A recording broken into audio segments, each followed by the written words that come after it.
Assalamualaikum warahmatullahi taala wabarakatuh.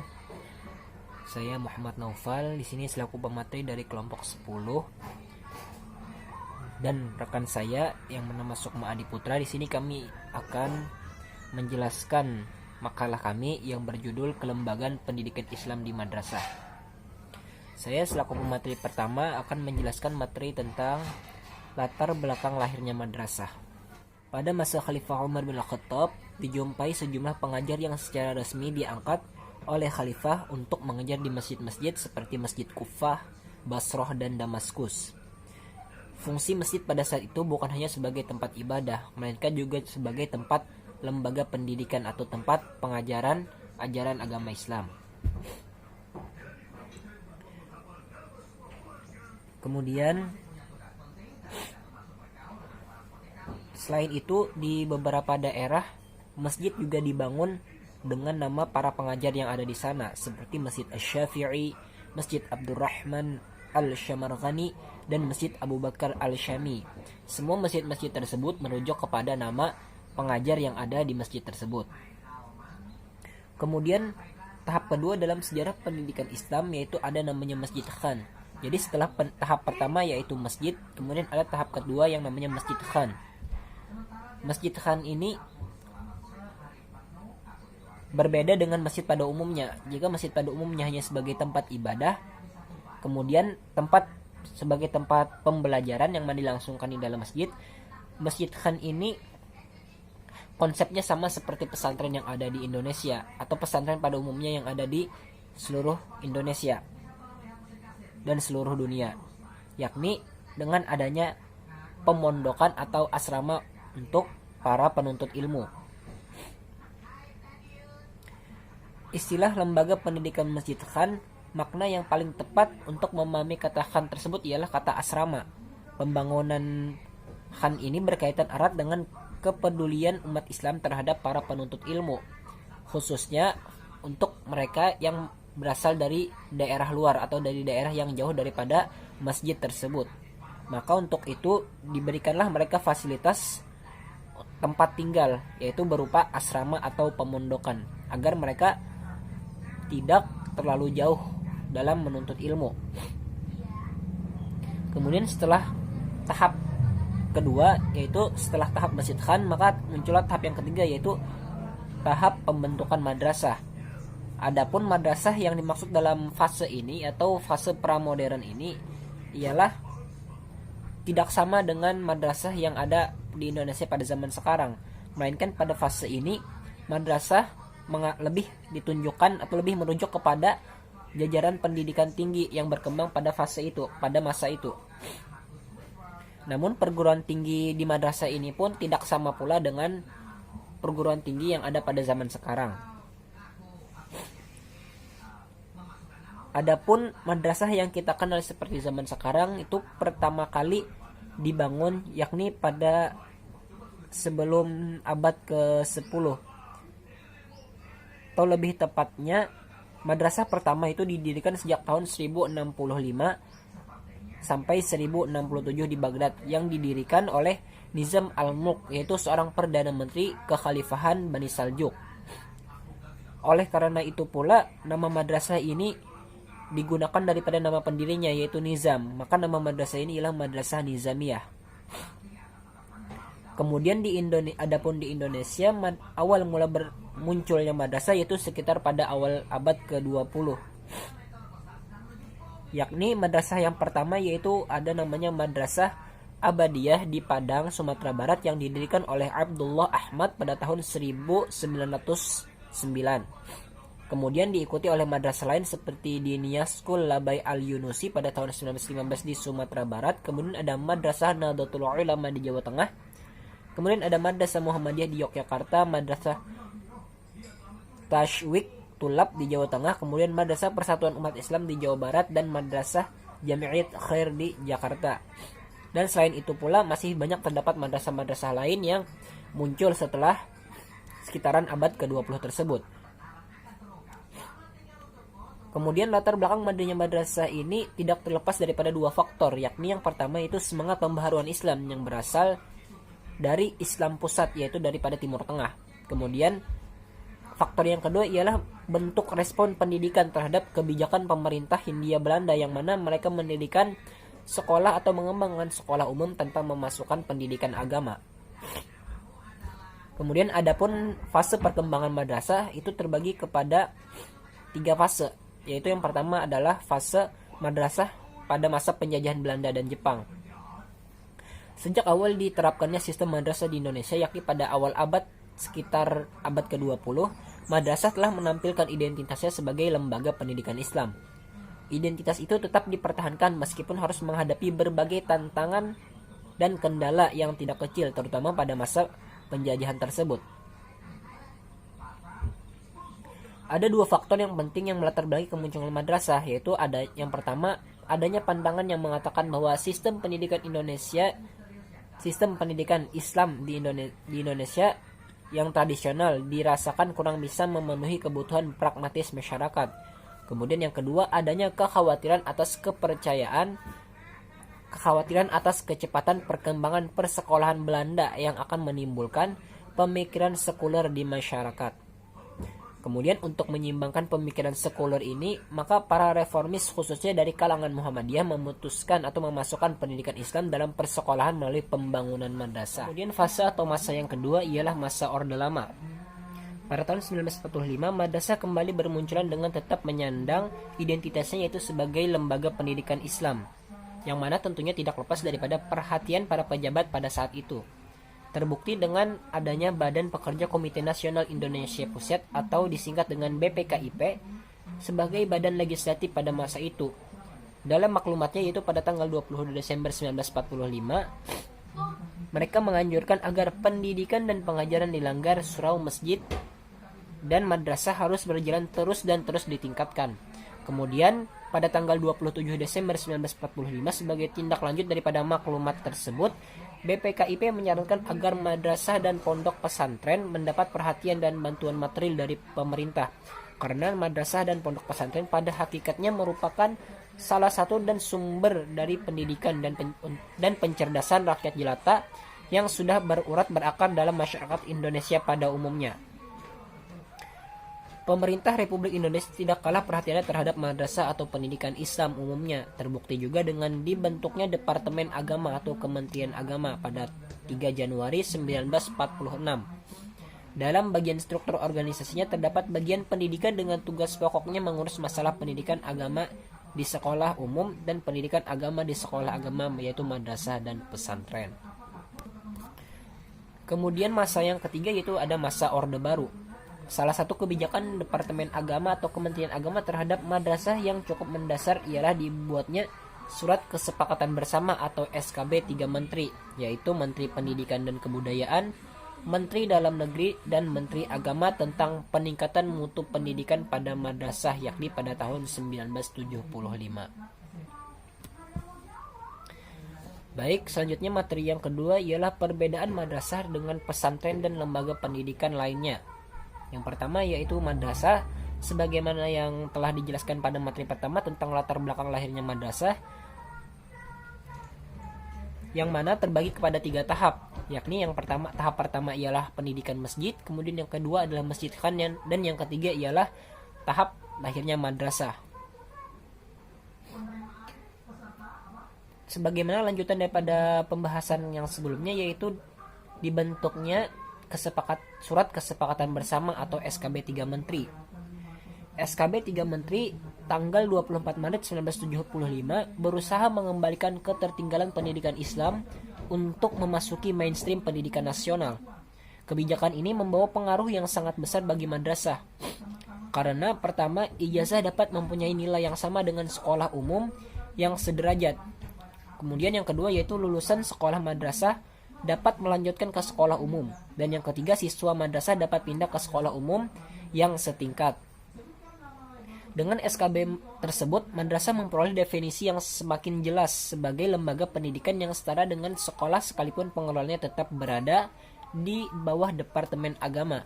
Namun pada perkembangan selanjutnya, akhir dekade pada tahun 1980-an, dunia pendidikan Islam memasuki era integrasi dengan lahirnya Undang-Undang Nomor 2 Tahun 1989 tentang Sisdiknas eksistensi madrasah sebagai lembaga pendidikan yang bercirikan Islam semakin mendapatkan tempatnya dalam wadah pendidikan Indonesia.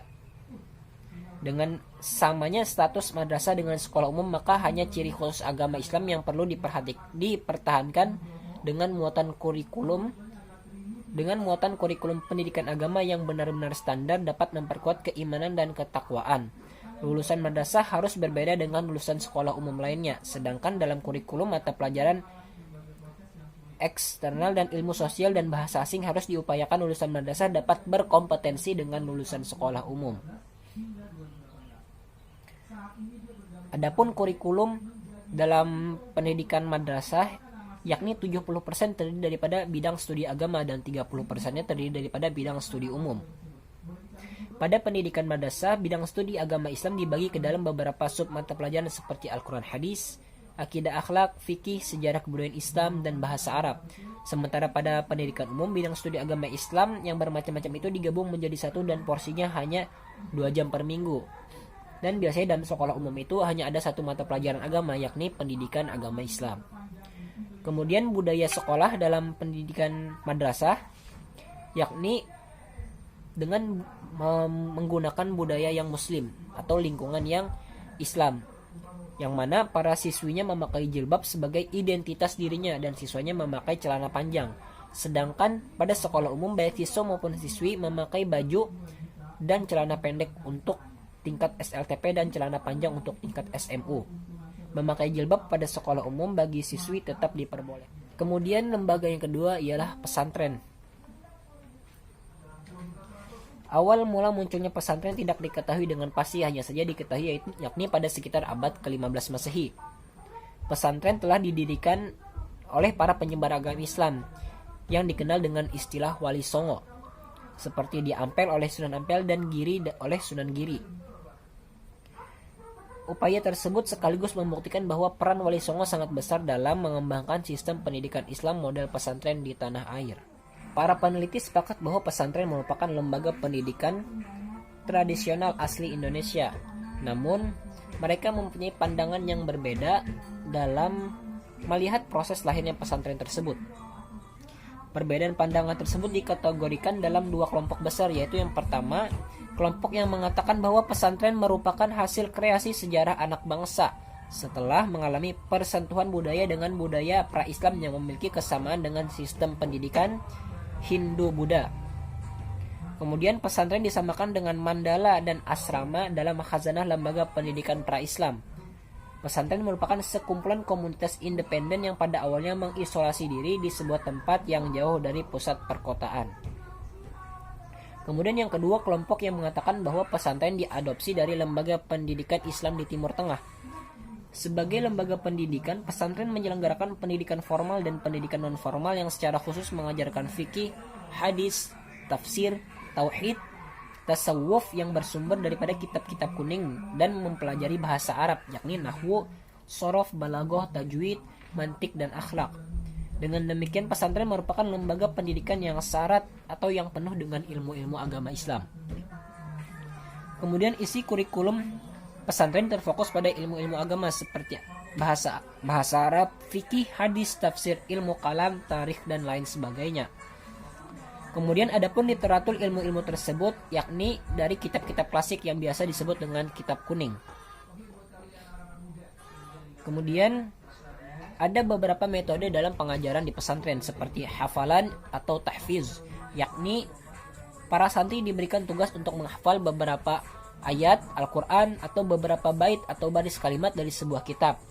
Kemudian yang kedua yaitu metode hiwar atau musyawarah, yakni para santri belajar secara berkelompok untuk membahas bersama materi dari kitab dengan cara berdiskusi. Kemudian yang ketiga yaitu ada bahthul masail atau mudzakarah, yakni pertemuan ilmiah untuk membahas masalah diniyah seperti ibadah, akidah, dan permasalahan agama lainnya. Kemudian metode yang keempat itu ada fathul kutub, yakni kegiatan latihan membaca kitab, terutama kitab-kitab klasik yang bertujuan untuk menguji kemampuan mereka dalam membaca kitab kuning. Kemudian yang metode yang kelima yaitu ada muqaranah, yakni metode yang berfokus pada kegiatan perbandingan, baik perbandingan materi, paham, metode maupun perbandingan kitab. Kemudian metode yang keenam yaitu ada metode muhawarah atau muhadasah, yakni latihan bercakap-cakap dengan menggunakan bahasa Arab. Dalam realitasnya, pengajaran sistem pendidikan dan pengajaran di pondok pesantren dewasa digolongkan menjadi 3 bentuk, yaitu yang pertama, pondok pesantren yang sistem pengajarannya diterapkan dengan cara non-klasikal, dengan santrinya tinggal dalam pondok atau asrama yang telah disediakan oleh pondok pesantren tersebut. Kemudian bentuk yang kedua ialah pondok pesantren yang sistem pengajarannya sama dengan di atas, namun santrinya tidak disediakan pondok atau asrama. Kemudian yang ketiga yaitu pondok pesantren yang menyelenggarakan pendidikan non-formal dan formal sekaligus dalam bentuk madrasah bahkan sekolah umum dalam berbagai tingkat dan kejuruan sesuai dengan kebutuhan masyarakat. Lembaga pendidikan berikutnya yaitu ialah sekolah umum. Pendidikan umum merupakan pendidikan dasar dan menengah yang mengutamakan perluasan pengetahuan yang diperlukan oleh peserta didik untuk melanjutkan ke jenjang yang lebih tinggi. Bentuk daripada sekolah umum yaitu sekolah dasar, sekolah menengah pertama, dan sekolah menengah atas. Dalam peraturan pemerintah nomor 28 tahun 1990 tentang pendidikan dasar, pasal 1 disebutkan bahwa pendidikan dasar adalah pendidikan umum yang lamanya 9 tahun diselenggarakan sama 6 tahun di sekolah dasar dan 3 tahun di sekolah menengah pertama atau satuan pendidikan yang sederajat. Dalam SK Mendiknas nomor 8 1975 disebutkan bahwa pendidikan umum ialah pendidikan yang bersifat umum yang wajib diikuti oleh semua siswa dalam mencakup program pendidikan moral Pancasila yang berfungsi bagi pembinaan warga negara yang baik. Adapun kurikulum pendidikan agama Islam dalam sekolah umum itu terdiri dari beberapa aspek, yaitu aspek Al-Quran dan hadis, kemudian keimanan atau akidah, akhlak, fikih, dan aspek tarikh atau sejarah. Pendidikan Islam pada dasarnya hendak mengantarkan peserta didik agar memiliki kemantapan akidah dan kedalaman spiritual, keunggulan akhlak, wawasan pengembangan dan keluasan iptek dan kematangan profesional. Di dalam GBPP mata pelajaran pendidikan agama Islam kurikulum 1994 pada dasarnya mencakup 7 unsur pokok yaitu Al-Quran dan hadis, keimanan atau akidah, akhlak, fikih, dan tarikh yang menekankan pada perkembangan politik. Kemudian pada tahun 1999 kurikulum tersebut dipadatkan menjadi 5 unsur pokok yaitu Al-Quran, akidah, akhlak, fikih, dan tarikh atau sejarah yang lebih menekankan pada perkembangan ajaran agama, ilmu pengetahuan, dan kebudayaan. Pendidikan agama Islam di sekolah umum terselenggara sebagai upaya atau sebagai bentuk daripada pengintegrasian pendidikan Islam ke dalam sistem sekolah yang kurikulumnya berorientasi pada pengetahuan umum. Perubahan yang perlu dilakukan dalam sistem pendidikan Islam memasukkan pendidikan agama ke dalam pendidikan umum. Hal ini merupakan langkah penyesuaian bagi tercapainya fungsi pendidikan dan memenuhi tuntutan perkembangan masyarakat modern. Kemudian lembaga pendidikan Islam yang berikutnya ialah Sekolah Islam Terpadu. Sekolah Islam Terpadu merupakan sekolah yang bangunan kerangka kurikulumnya mencoba untuk memadukan atau mengintegrasikan secara maksimal antara keilmuan agama dengan keilmuan umum. Keterpaduan ini secara gamblang dapat diaplikasikan dalam proses pembelajaran di kelas yang senantiasa mencoba untuk memasukkan nilai-nilai luhur Islam dalam setiap mata pelajaran dengan cara dan model pembelajaran yang berinovatif. Terdapat beberapa konsep terpadu dalam sekolah Islam terpadu. Yang pertama yaitu keterpaduan antara pendidik di sekolah dan orang tua siswa dalam melaksanakan proses pendidikan. Yang kedua, keterpaduan dalam kurikulumnya di mana dipadukan antara kurikulum nasional, kurikulum khusus Islam terpadu, dan kurikulum lembaga. Kemudian yang ketiga ya keterpaduan antara seluruh stakeholder. Sekolah Islam terpadu yang muncul pada era sekarang ini hadir untuk menjawab tantangan pendidikan yang tengah dihadapi oleh masyarakat. Tentunya lembaga tersebut memiliki rancangan program pendidikan yang akan dijalankan. Penggunaan kata terpadu merupakan sebuah usaha untuk memunculkan sebuah konsep yang digunakan untuk membangun citra sekolah Islam terpadu, yaitu sebuah citra bahwa selain mempelajari dan mengembangkan sains dan teknologi, Di sekolah Islam terpadu ini juga dituntut untuk melakukan pembelajaran dan pengembangan pendidikan agama secara utuh dan menyeluruh. Kata terpadu menjadi sebuah dasar sekolah yang dijadikan simbol adanya keterpaduan antara pengembangan sains dan teknologi dengan ilmu-ilmu keislaman. Sekolah Islam terpadu memiliki karakteristik yang berbeda dengan sekolah ataupun madrasah pada umumnya. Sekolah Islam terpadu mencoba memperkuat nilai-nilai Islam pada istilah terpadu itu sendiri. Penguatan ini berupa islamisasi pada segala aspek aktivitas pendidikan selama berada di sekolah tersebut, dimulai dari pembiasaan, ekstrakurikuler, dan segala bentuk pembelajaran di kelas lainnya. Sekolah Islam terpadu juga memiliki jalinan kurikulum hasil dari penyatuan pendidikan umum dan pendidikan agama, di mana selama ini dikotomi kurikulum tersebut menjadi masalah yang utama bagi pendidikan Islam di Indonesia. Sekolah Islam terpadu senantiasa mencoba untuk mengimplementasikan konsep pendidikan dengan berdasarkan kepada dua sumber utama ajaran Islam, yaitu Al-Quran dan Al-Hadis. Dua sumber tersebutlah yang menjadi pedoman dalam penanaman nilai Islam, penguatan materi keislaman, serta pembinaan dalam berakhlakul karimah. Cukup sekian pemaparan materi dari saya. Salah hilap mohon maaf. Pembahasan berikutnya yakni tentang posisi madrasah dalam sistem pendidikan nasional dan kebijakan-kebijakan pemerintah terhadap madrasah akan dilanjutkan oleh rekan saya, Saudara Sukma Adiputra. Bismillahirrahmanirrahim. Baik, di sini saya akan melanjutkan materi mengenai posisi madrasah dalam sistem pendidikan nasional. Nah, seperti kita ketahui, sistem pendidikan nasional menemukan bentuknya dalam Undang-Undang Sistem Pendidikan Nasional atau disebut dengan UU SPN. Nah, yang dilansir pemerintah pada tahun 1989. Nah, yang mana melalui Undang-Undang Sistem Pendidikan Nasional, madrasah mengalami perubahan definisi dari sekolah agama menjadi sekolah umum yang berciri khas Islam.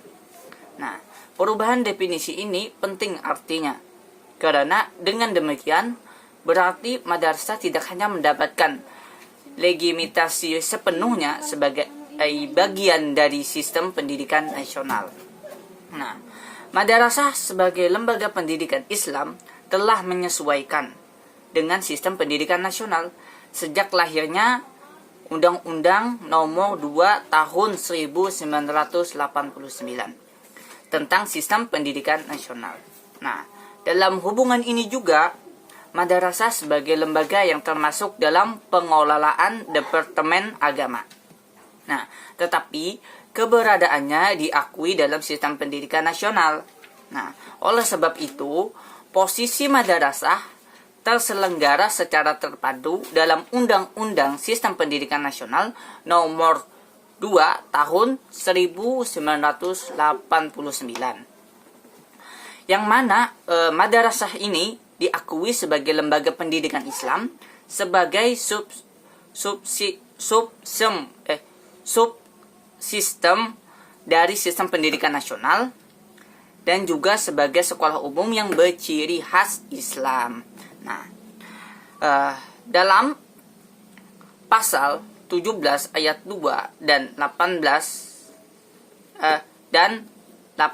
ayat 3 Undang-Undang Sistem Pendidikan Nasional dalam Undang-Undang Nomor 20 Tahun 2003, posisi madrasah itu dijelaskan bahwa pendidikan madrasah yaitu MI, MTS, MA mempunyai posisi dan hak yang sama dengan sekolah atau pendidikan umum lainnya.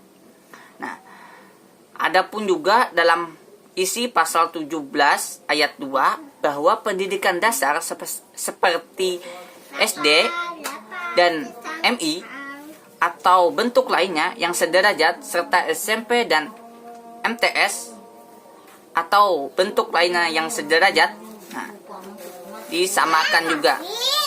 Yang kedua yaitu adalah pasal 18 ayat 3 bahwa pendidikan menengah berbentuk sekolah SMA, MA, SMK dan MAK atau bentuk lain yang sederajat itu sama. Nah,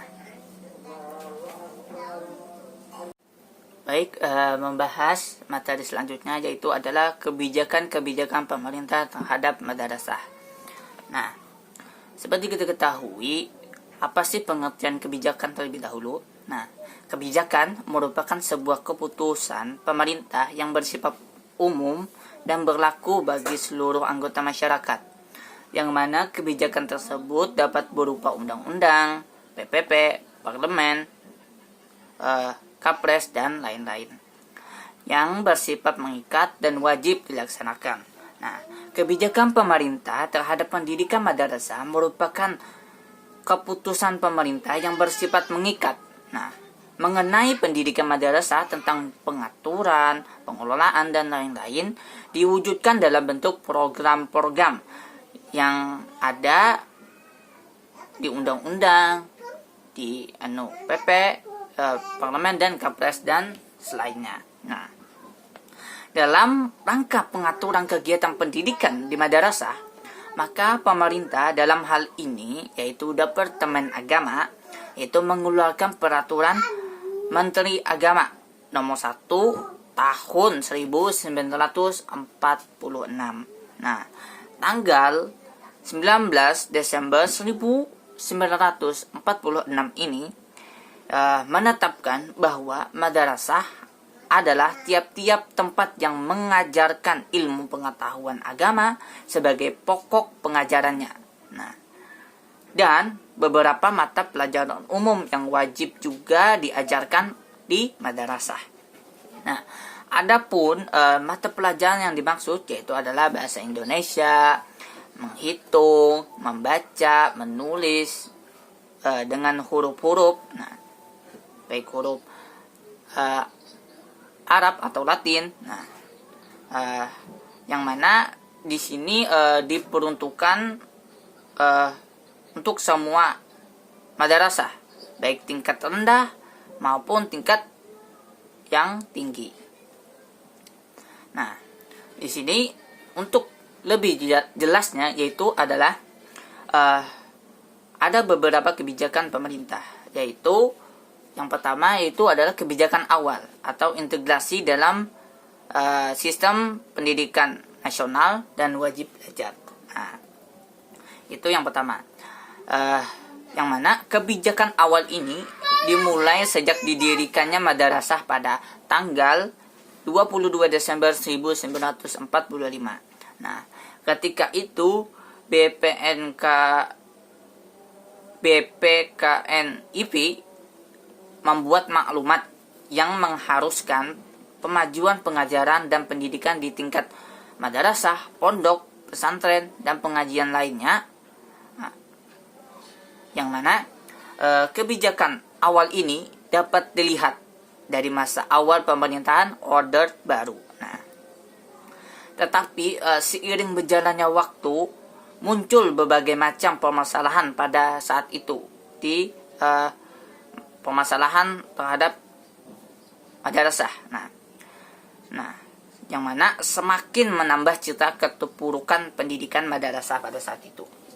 Nah, kemudian pada tahun 1975 citra madrasah itu yang mana citra madrasah pendidikan madrasah ini ketertinggalan itu mulai membaik. Nah, dengan dalam hal ini dikeluarkannya SKB 3 Menteri. Nah, sebagai respon dari tanggapan MP 3A. Nah, tentang upaya kelompok sekuler untuk mengurangi fungsi pendidikan Islam. Nah, isi dari SKB 3 Menteri ini ialah untuk memberikan kembali status pengelolaan madrasah ke tangan Menteri Agama, tetapi dengan unsur kurikulum umum yang telah ditetapkan oleh pemerintah. Nah, itu kebijakan awal. Adapun kebijakan selanjutnya yaitu adalah kebijakan kurikulum agama dan umum di madrasah. Nah, lahirnya madrasah di Indonesia disebabkan oleh adanya hubungan tarik-menarik antara pendidikan tradisional yang mengajarkan pengetahuan agama dan pendidikan modern yang mengajarkan pengetahuan umum, ini disatupadukan. Berdasarkan hal ini, maka terbentuklah sistem pendidikan yang memberi pengajaran ilmu umum dan ilmu agama, yang mana saat ini kita sebut dengan madrasah.